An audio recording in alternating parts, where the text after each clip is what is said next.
안녕하세요, 최호섭입니다. 여기저기서 요즘에 접는 스마트폰 인기가 굉장히 많고 이야기도 많이 나오죠. 아무래도 가장 관심이 뜨거운 건 역시 삼성전자 갤럭시 폴드죠. 그리고 가장 대중적이고 많이 볼 수 있는 제품 바로 LG전자의 V50 있죠. 그리고 또 최근에 마이크로소프트가 서피스 듀오 발표하면서 이 새로운 형태의 접는다는 주제를 가진 새로운 형태의 스마트폰 이야기들이 재밌는 이야기거리가 되고 있어요. 근데 이 세 가지 제품을 모두 같은 관점에서 바라봐야 될까요? 저는 좀 그거 재미없는 것 같아요. 그냥 접는 스마트폰 마이크로소프트도 발표했다 이런 식으로 나오는 게 좀 재미가 없어서 각자 제품에 대한 성격들 그런 것들 좀 어떻게 다른지에 대해서 좀 이야기를 해보려고 해요. 먼저 삼성전자 갤럭시 폴드부터 시작해 볼까요? 갤럭시 폴드는 한마디로 얘기하면 디스플레이 하드웨어 기술의 정점이라고 할 수 있어요. 몇 년 전에 이제 스마트폰 발전이 좀 뻔해진 거 아니냐, 그냥 더 빠른 CPU, 더 큰 화면 그런 거 외에는 사실 이제 별로 바뀌는 부분이 없다 보니까 더 이상 이제 스마트폰 성장은 없구나, 이제 정체되는구나 이런 얘기들이 나왔었는데, 그때 이제 얘기됐던 것 중에 하나가 이제 접는 스마트폰 정도는 나와야 좀 새롭지 않을까 이런 얘기들이 좀 있었죠.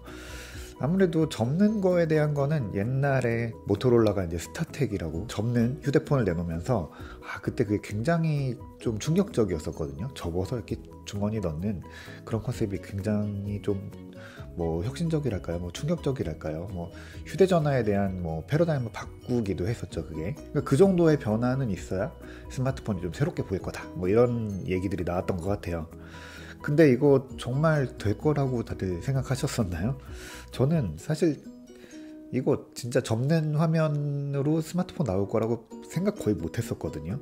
제 전공이 기계공학인데 거의 모든 소재들이 이렇게 접었다 폈다 이런 식으로 이제 변형을 가하면 일정 수준 이상 이제 탄성계수로 넘어가 버리면 완전 영구 변형이 돼 버리거든요. 그래서 다시 펼쳤을 때 원래 모습을 유지하고 있을 수 있다 이런 거는 쉽지 않아요. 특히 이제 지금 갤럭시 폴드처럼 완전히 이렇게 접히는 그런 구조에서는 이런 걸 기대하기가 쉽지 않았거든요. 그래서 이게 정말 가능할까? 그런 소재가 있을까? 이런 생각들을 했었어요. 근데 실제로 그게 됐고요.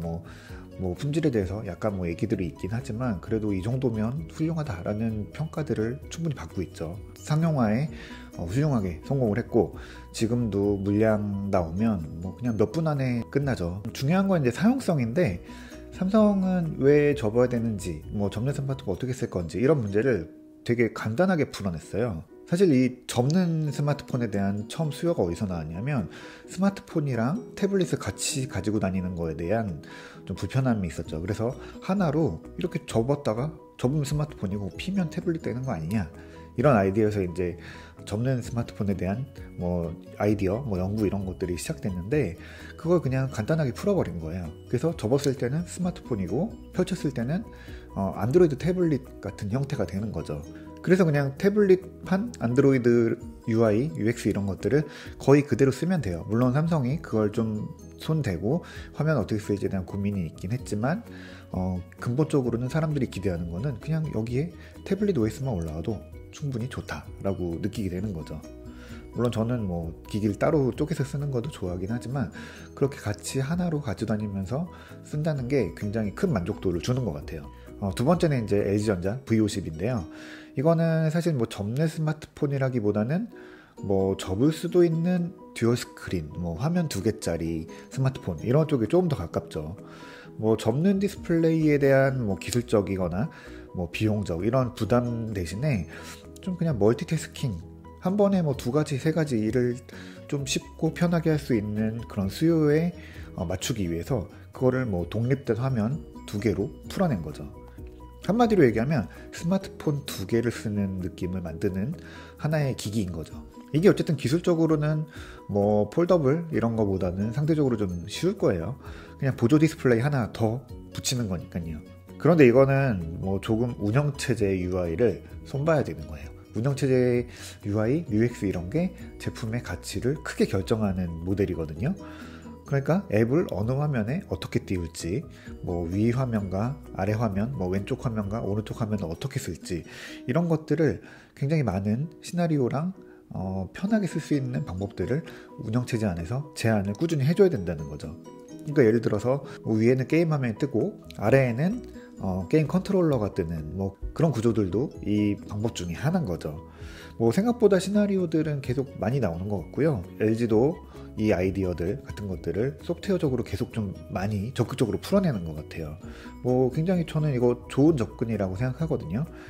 나중에 만약 뭐 접는 디스플레이 이런 거 뭐 얼마든지 받아서 뭐 개발해서 쓸 수 있잖아요. 그런 거 도입하기만 하면 뭐 갤럭시 폴드처럼 펼쳤을 때 태블릿 같은 UI를 쓸 수도 있고요. 이쪽 화면 저쪽 화면 개별 화면을 쓸 수 있는 시나리오들도 갖게 되기 때문이죠. 그런 것들을 제품에 반영하고 이용자들이랑 같이 교감하고 있다는 거, 이런 거 굉장히 좋은 것 같아요. 자, 정리하자면 LG전자의 방향은 소프트웨어 그리고 UX적인 접근이라고 볼 수 있겠어요. 마지막으로 이제 마이크로소프트의 서피스 듀오인데요. 이건 아직 뭐 제품 나온 것도 아니고 그냥 컨셉 뭐 발표 정도만 된 거라서 뭐 다 얘기할 순 없어요. 사실 발표는 얼마 전에 됐지만 출시는 내년 말이나 되는 거죠. 이 서피스 듀오를 한마디로 정리하면 뭐 플랫폼의 접근이라고 할까요? 마이크로소프트가 추구하는 플랫폼 방향성을 보여주는 작은 스마트폰 형태의 기기인 거죠. 사실 전화기, 뭐 스마트폰 이런 개념이랑 좀 다르다고 저는 봤거든요. 뭐 마이크로소프트도 이거를 뭐 컴퓨터라는 식으로 설명을 했거든요. 아마 이거를 마이크로소프트가 서피스 듀오를 가지고 스마트폰 시장에 다시 돌아올 거다, 뭐 참전한 거다, 뭐 이런 식으로 뭐 기사든지 이야기들 나올 거라고 얘기했는데 실제로도 그런 분석들이 많이 나왔고요. 뭐 사실 그게 틀리다고는 할 수는 없어요. 뭐 스마트폰이라고 하면 뭐 그렇게 보일 수도 있죠, 충분히. 근데 이거 조금 한 발짝 물러서서 보면은 훨씬 재미있는 제품이에요. 마이크로소프트의 전략들 이런 거를 바라볼 수 있는 제품이거든요. 마이크로소프트 서피스 듀오는 접는 PC인 서피스 네오 발표되고 그 직후에 바로 이어서 나왔죠. 그리고 마이크로소프트는 이 두 제품을 거의 똑같은 방법으로 보여줬어요. 그 제품을 접을 수 있다는 컨셉은 뭐 재미있긴 했지만 그거보다도 접었을 때, 접었다 폈을 때 어떻게 쓰는 건지, 거기서 뭘 보여줄지 이런 거에 대해서 좀 더 집중해서 발표를 했던 것 같아요. 그래서 왼쪽 화면에 뭘 띄우고 거기에 뭘 누르면 관련된 게 오른쪽에 뜬다든지 뭐 이런 식의 시나리오들을 좀 계속적으로 많이 보여줬어요. 그리고 두 제품의 차이는 운영체제인데요. 좀 큰 서피스 네오는 윈도우 10X라는 새로운 운영체제를 함께 공개를 했고요. 또 화면이 작은 서피스 듀오는 안드로이드 쓴다 이렇게 발표를 했어요. 뭐 전혀 사실은 두 제품이 운영체제 환경이 완전 다른 거죠. 근데 실제 사용자 경험은 제가 발표된 걸로 봤을 때는 두 제품이 양쪽이 거의 비슷했던 것 같아요. 요즘에 마이크로소프트 플랫폼 전략 보면 이 부분이 좀 이해가 되는데, 사람들이 쓰는 운영체제 뭘 쓰냐, 뭐 iOS 쓴다, 뭐 안드로이드 쓴다, 맥OS 쓴다, 이런 거는 더 이상 마이크로소프트한테 이렇게 중요하지 않아요. 물론 뭐 윈도우가 많이 팔리면 좋긴 하겠지만 각 운영체제 뭐 그런 거보다도 그 위에서 돌아가는 서비스, 앱 이런 쪽에 조금 더 집중을 하고 있거든요. 컴퓨터 위에서 돌아가는 서비스들을 어떻게 좀 유기적으로 연결할까, 이런 부분이 조금 더 중요하게 여겨지는 거예요. 그래서 이게 나오면은 아마 마이크로소프트 전체적인 이제 플랫폼 구조는 뭐 아웃룩이나 뭐 오피스 뭐 그리고 게임 뭐 마이크로소프트 365 뭐 이런 식의 서비스들 경험이 다 이제 모든 기기 하나로 다 연결이 될 거예요. 그리고 그 중심에는 바로 이제 마이크로소프트가 애저라고 부르는 클라우드가 연결고리가 될 거예요.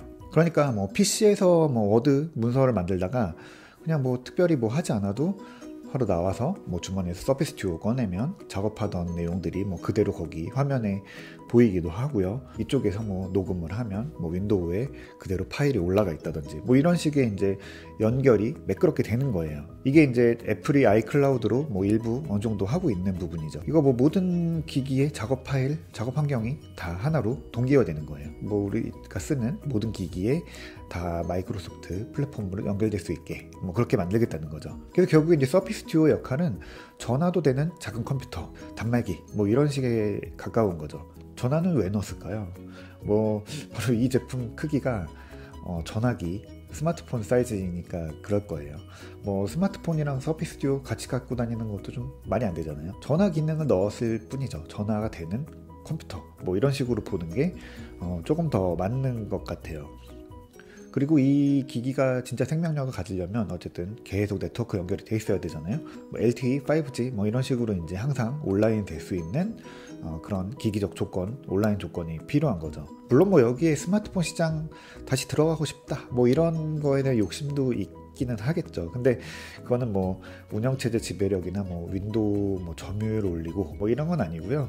그냥 윈도우 생태계를 좀 뭐 큰 거, 뭐 중간 거, 작은 거, 뭐 이런 식으로 채우겠다라는 부분이 아마 더 큰 이유일 거예요. 출시가 2020년으로 잡힌 것도 아마 비슷한 이유일 거예요. 뭐 사용성에 대해서 조금 더 고민해야 될 거고요. 어떻게 쓸지에 대한 시나리오들, 뭐 앱들 이런 거 만들어야 될 거고요. 그리고 아마 마이크로소프트는 이거 서피스뿐 아니라 아수스, 뭐 레노버, 뭐 이런 식의 이제 PC도 만들고 스마트폰도 만들 수 있는 서드 파티들한테 얘기해서 아마 같이 비슷한 거 만들자라고 얘기하지 않을까라고 그냥 제가 추측만 하고 있어요. 근데 아마 이렇게 생태계를 만들지 않을까라는 거죠. 뭐 윈도우 잘 쓰는 사람들이 쓰는 스마트폰 뭐 그 자리를 뭐 안드로이드나 뭐 아이폰 이런 것뿐만 아니라 딱 제시를 하는 거죠. 우리가 서피스 브랜드로 다 통합할 수 있는 제품을 만들었다. 그래서 이 서피스 듀오는 플랫폼을 중심에 둔 모델이다. 뭐 이렇게 제가 보는 겁니다. 뭐 똑같이 뭐 접는 형태의 기기들 뭐 3가지 얘기를 해봤는데 뭐 접는다 이런 공통점만 있을 뿐이지 뭐 서로 바라보는 뭐 시장이나 기술이나 뭐 접근 방법 이런 것들은 사실 전혀 달라요. 그게 바로 이제 새로 열리는 시장의 재미 요소이기도 하죠. 이건 뭐 다양성으로도 볼 수 있기는 한데요. 뭐 서로 간에 경쟁하는 기기다 이렇게 보기는 또 조금 거리가 있기는 해요. 뭐 접는다는 것만 공통점일 뿐이지 전혀 뭐 시장이나 뭐 이런 거 타겟 이런 거는 다르다고 봐야 되는 거죠. 뭐 똑같아 보인다고 하면은 뭐 제가 해석을 잘못하고 뭐 얘기를 잘못했을 수도 있는데 여러 가지 해석들이 있을 수 있는 제품이고 또 더 다양한 해석들이 나와야 되는 카테고리가 바로 이 접는 스마트폰이 아닐까 싶어요. 네, 오늘 접는 스마트폰 이야기 해봤는데요. 이 해석은 어디까지나 뭐 제 생각이니까 더 재밌는 이야기들 다른 생각 있으시면은 뭐 댓글로 의견 주시면 좋을 것 같고요. 오늘 이야기는 여기까지 할게요.